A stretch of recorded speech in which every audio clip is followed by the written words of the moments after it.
नमस्कार. जय जिजाऊ, जय शिवराय. बुक्स आणि रीडर्स प्रतिभा टॉक्समध्ये आपलं स्वागत आहे. नवी दिशा, नवी विचार आणि नवी कौशल्ये. आणि आजच्या एपिसोडमध्ये आपण बोलणार आहोत राजमाता जिजाऊ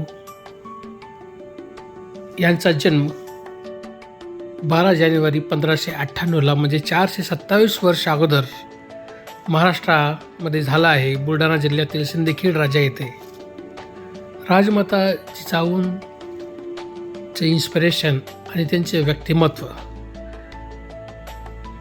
400+ जास्त वर्ष झाली तरीही त्यांचे संस्कार, त्यांची शिकवण भारतभर शिवाजी महाराजांमध्ये स्वराज्य निर्माण घडवण्यामध्ये आहे. तर राजमाता आज आपण काही विचार प्रतिभा पाटील यांच्याकडनं ऐकणार आहोत की आजच्या काळामध्ये सुद्धा राजमाता जिजाऊंचे विचार, संस्कार आणि त्यांची शिकवण का महत्त्वाची आहे. आजच्या काळामध्ये सुद्धा राजमाता जिजाऊ इथे असणं का गरजेचं आहे.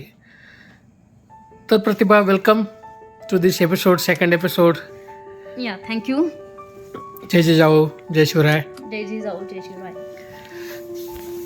तर उद्या राजमाता जिजाऊंचा जन्मदिवस आहे, तर त्याच्याबद्दल तुला काय म्हणायचं आहे थोडक्यात 5 पॉईंट्स. हा दिवस का स्पेशल आहे तुझ्यासाठी? मी एक प्रचार केला होता माझ्या फेसबुक वॉलवरती की मी जिजाऊंचा घेतलाय वसा आणि शिवबा रुजवत आहे माझ्याच लेकरात. तर आत्ता ही काळाची गरज आहे पुन्हा एकदा जिजामाता होण्याची.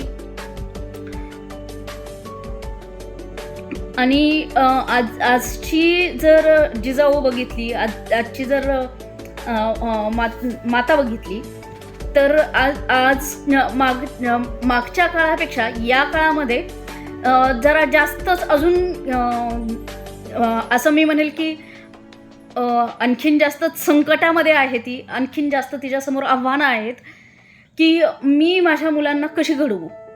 हे ज्यात आजकाल स्पर्धेचं युग आहे, AI युग आहे, मोबाईल युग आहे.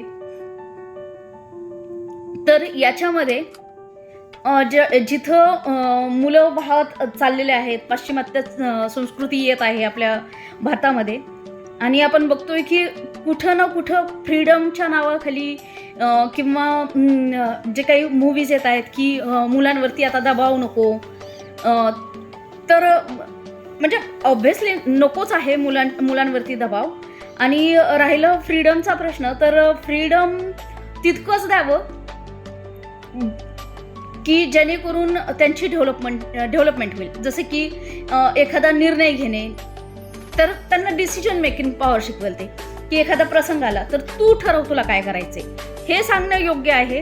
रॅदर दॅन की तुम्ही त्याच्यासाठी निर्णय घ्याल किंवा तो म्हणतोय तर की त्याचं मन नको दुखवायला. तर थोडक्यात करू द्या आणि शिकू द्या. शिकू द्या. आजही तेच आहे. Okay, great.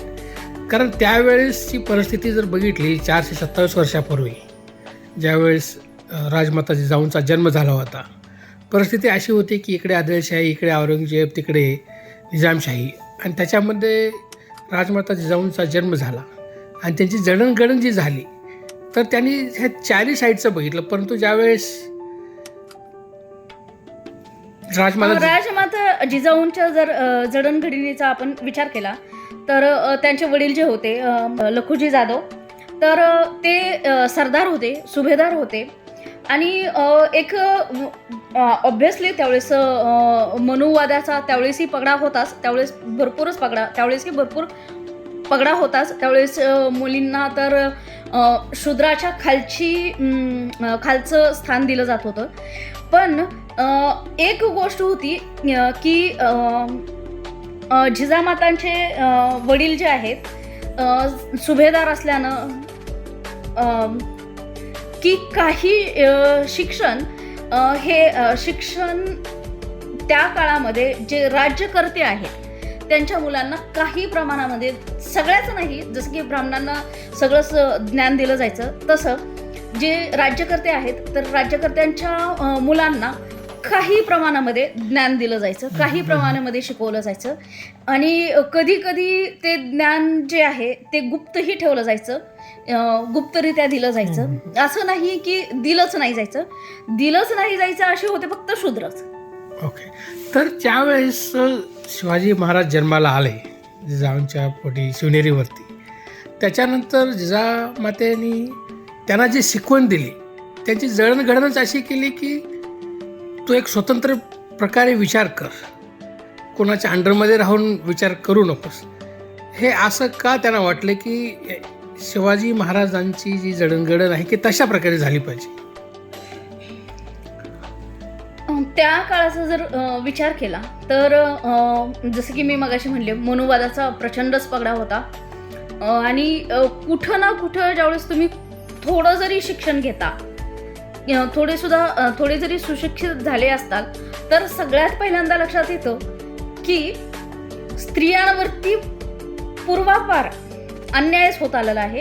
आणि कुठं ना कुठं जे आदिलशाही बघितली आपण किंवा निजामशाही बघितली, तर हे जे आहेत मुस्लिमांच्या ज्या स्वाऱ्या आहेत याच्यामध्ये मुख्यत्वे करून सगळ्यात जास्त जर हानी कुणाची होत असेल तर ती स्त्रियांची. कारण त्यांचं एक होतं की जर समजा हमला केलाय तर ते काही फक्त सोनं नाणं नेत होते असं नाही, मुलंही उचलून न्यायचे, बायकाही उचलून न्यायचे. मुलं कामगार म्हणून कामाला यायचे आणि बायका ऑब्व्हियसली त्या तर उपभोग वस्तूच समजल्या जात होत्या त्यांच्या काळात. तर स्त्रिया लुटल्या जात होत्या, मुलं लुटले जात होते, सगळंच लुटलं जात होतं. तर अशा याच्यामध्ये जर थोड्याफार प्रमाणात जरी स्त्री शिकलेली असेल तरी तिच्या मनामध्ये हे विचार येणं साहजिकच आहे की हा अन्याय आहे. आणि कुठं ना कुठं हे जे त्यांनी लहानपणापासून बघितलेलं आहे आणि राज्यकर्त्याच्या घरामध्ये जन्मलेल्या आहेत त्या, तर ह्या गोष्टीचं अवेअरनेस असणं म्हणजे परंतु त्यांना त्यावेळेस वाटलं की स्वातंत्र्य पाहिजे. कारण स्वातंत्र्य घेण्यासाठी तुम्हाला मनामध्ये तो विचार यावा लागतो की स्वातंत्र्य मला पाहिजे किंवा तुमच्या नेक्स्ट जनरेशनला पाहिजे. त्यावेळेस तुम्ही विचार ज्यावेळेस मुलामध्ये देता त्यावेळेस त्या विचाराचं कृतीमध्ये रूपांतर होतं आणि त्यावेळेस त्याच्यावरती ॲक्शन होते. जसं की तोरणागडावरती छत्रपती शिवाजी महाराज गेले आणि सवंगड्यासोबत त्यांचे सवंगडे हे सगळे मावळे होते. परंतु ज्यावेळेस आपण राजमाता जिजाऊंचं बघतो, राजमाता जिजाऊंनी शिवाजी महाराजांच्या सवंगड्यांनासुद्धा एकत्र केलं ज्यावेळेस त्यांच्याकडे खेळायला यायचे. तर तो जो एक व्ह्यू होता त्याच्याबद्दल तुझं काय म्हणणं आहे? ऑब्व्हियसली कुठलीही कोणताही बंडखोरीचा विचार घेणे एखाद्या स्त्रीच्या मनामध्ये येणे हे तर ग्रेटच आहे. ऑब्व्हियसली आपण ते नाकारू नाही शकत की हा नवविचार जो आहे की राजमातांना सुचला त्यावेळेस किंवा त्यांच्या मनामध्ये आला किंवा आपण असं म्हणू की भोवतालची परिस्थिती बघून त्यांना कुठं ना कुठं त्यांच्यामध्ये बंडखोरी निर्माण झाली.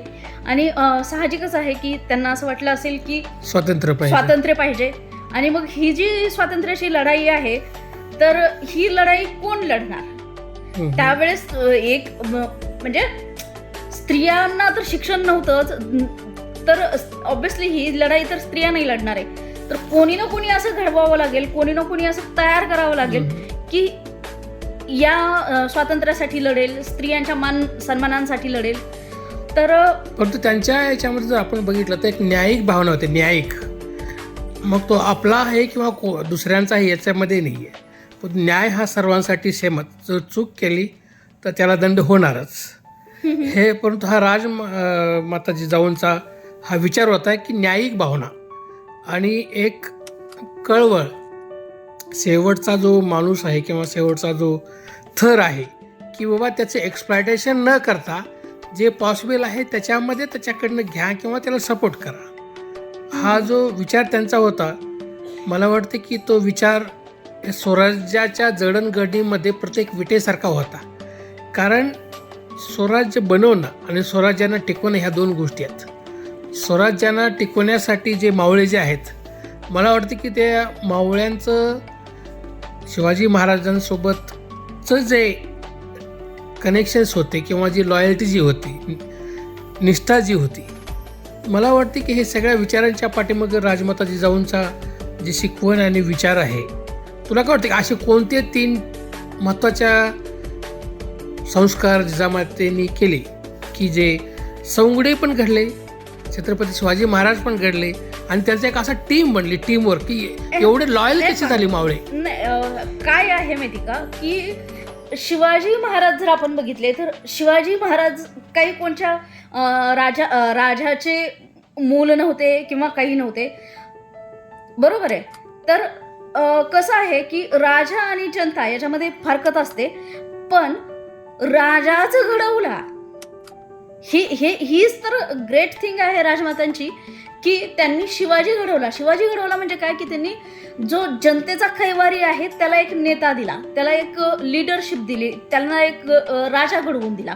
आणि ज्यावेळेस आपण तू आणि मी तुझं आणि माझं दुःख ज्यावेळेस सेम होतं, तर ऑब्व्हियसली की जर अन्याय सेम आहे तर विचार सेम येतात, किंवा जी स्वातंत्र्याची इच्छा जागृत होते किंवा जी बंडखोरी आहे ती समविचार येणं साहजिकच आहे. तर आजच्या काळामध्ये आज 2026 आहे, 427 वर्षांतर आपण बोलतोय, त्यावेळेस आपण नव्हतो पण, आणि पुढचे अजून 400 वर्ष येतील ज्यावेळेस 426मध्ये आपण जाऊ.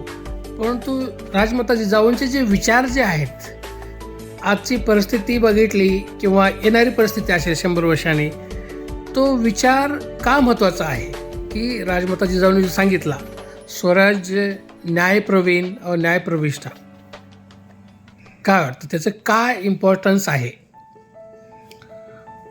स्वातंत्र्य ही गोष्टच अशी आहे की जिथं तुम्हाला एक व्यक्ती म्हणून पाहिलं जातं, तुम्हाला एक स्वतःचं वेगळं असं स्थान असतं.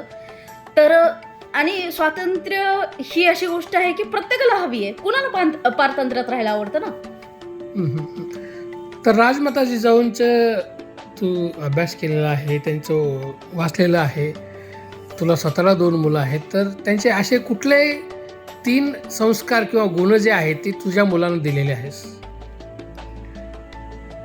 मी माझ्या मुलांना 3 गुण जर काय दिलेले असतील तर सगळ्यात पहिल्यांदा मी सांगितलेलं आहे की ज्ञानाशिवाय पर्याय नाही, तुम्ही शिक्षण घ्या. दुसरं आहे की आपण नेहमी बोलताना म्हणतो take respect, give respect, take respect, sorry. So respect सगळ्यांचाच करा, स्त्रियांचा करा, छोट्यांचा पण मान सन्मान करा, त्यांना प्रेमानं वागवा, आणि मोठ्यांचाही मान सन्मान करा. आणि तिसरी गोष्ट हे आहे की चूक आणि राईट म्हणजे बरोबर, एखाद्याचं जर राईट असेल तर राईट आहे, एखाद्याचं रॉंग असेल तर रॉंग आहे. तर राईटसाठी उभा राहायला मी माझ्या मुलांना शिकवलेलं आहे. ओके, खूप छान प्रतिभा, खूप छान डिस्कशन झालं, कारण खूप एक आनंदाचा क्षण आहे. 12 जानेवारी 2026 जो जन्मदिवस आहे राजमाता जिजाऊंचा, त्या दिवशी आपण बोलतो आहे, आणि हे जे टॉक आहे पुढच्या 400 वर्षानंतर पण राहील. 2426 ज्यावेळेस येईल त्यावेळेस पण हा टॉक राहील, आणि त्यांच्या व्हॅल्यू त्याच्या पुढे पण चालतील हजारो वर्ष. तर तू जे आज टाईम दिला राजमाता जिजाऊबद्दल बोलण्यासाठी, त्यांचे संस्कार सांगितले आणि त्यांनी शिकवण दिलेली सांगितले, तर त्याच्याबद्दल धन्यवाद. आजचा एपिसोड आपण इथेच थांबूया. धन्यवाद. या तर मंडळी हो, जय जिजाऊ जय शिवराय. परत बुक्स आणि रीडर्स प्रतिभा टॉक्समध्ये आपण जॉईन झाल्याबद्दल थँक्यू व्हेरी मच. आणि आपण भेटूया परत 3ऱ्या एपिसोडमध्ये असंच नवे विचार, नवी दिशा आणि नवी कौशल्य घेऊन. Thank you very much friend. आणि तुम्हा सर्वांना राजमाता जिजाऊंच्या जन्मदिवसाच्या हार्दिक शुभेच्छा. आणि राजमाता जिजाऊंची शिकवण आणि संस्कार आणि त्यांच्या व्हॅल्यूज आपण फॉलो करूया, आणि चांगले भविष्य घडवण्यासाठी आपण कटिबद्ध राहूया. Thank you friends. Thank you Pratibha once again. Thank you so much.